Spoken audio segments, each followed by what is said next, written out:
The reason I hate self-help culture is I hate the rhetoric that you just have to push yourself to try harder if you're failing at something. And I feel like we need to look more at thinking on the side of everything happens for a reason, and whatever stage I am at in my life right now is where I'm meant to be. Because we talk so much about enjoying the journey, but how are you going to enjoy the journey if you're being so hard on yourself? And I feel like recovering from an eating disorder actually helped me learn how to manifest better, because I started to realize that when you have an eating disorder, you focus so much on the method, getting the perfect method to get to your result, that you end up getting the result that you didn't want. And it's kind of in that mindset of, if you really don't want something, if you focus on it, that's what's going to be what comes true. And people will say all the time, if you tell someone not to think about an elephant, they're going to start thinking about an elephant. So in an eating disorder, there's many different reasons that people can have it, but for me, I feel like it came down to the perfectionism of thinking, oh, I need to do everything perfectly. I need to have the perfect diet, the perfect meal plan, the perfect life, save the most money, and a lot of times it does come from poverty. And for me, it did come from scarcity mindset, because I felt I don't deserve any extra calories than what I should be allowed, and I didn't want to go over the recommended amount. So I thought I was eating enough because I was eating the recommended amount, but I was tired all the time.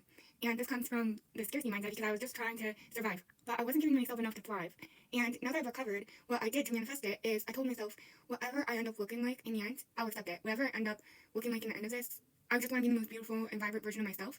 And I found that I actually ended up looking more attractive than when I was dealing with my eating disorder. And I'm not saying that should be about attractiveness, but I'm saying that before I was screwing myself over in so many ways.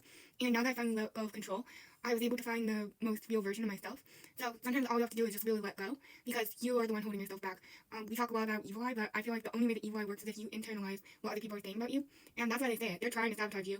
And when you follow along with it, that's you biting the hook and trapping yourself. So I had to take accountability and realize I was my own greatest enemy. I was scared of my own success, and so I was creating reasons for myself not to succeed. And in the end of the day, it wasn't about weight, because I can still feel like I'm conventionally attractive at any weight, and I never even cared about that. It was all about self-sabotage. It was about playing a victim to myself and feeling like I don't have to do the stuff that I need to do to get the dreams I needed, because then I could blame it on external circumstance or an illness. And I'm not saying that this applies to everyone, because I think that the reason that I want people to drop how harsh we're being on ourselves is because I was so focused on being harsh on myself on other ways, on making a routine, making a perfect diet, keeping strict, and I stopped being, in the same time, I slacked off and I stopped being hard on myself in other ways, such as achieving my goals or just being able to do the daily routine, which I would have wanted to maintain.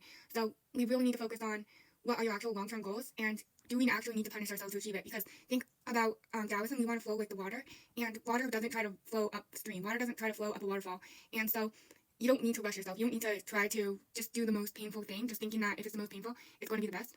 That's not always necessarily the case. Sometimes the most painful thing is painful because it's not the path for you. And if multiple paths get to the same point, just take the easiest one. No one's going to care about the path that you took. They'll care about the results. So do the path that you enjoy, because in the end of the day, this is your life and you deserve it.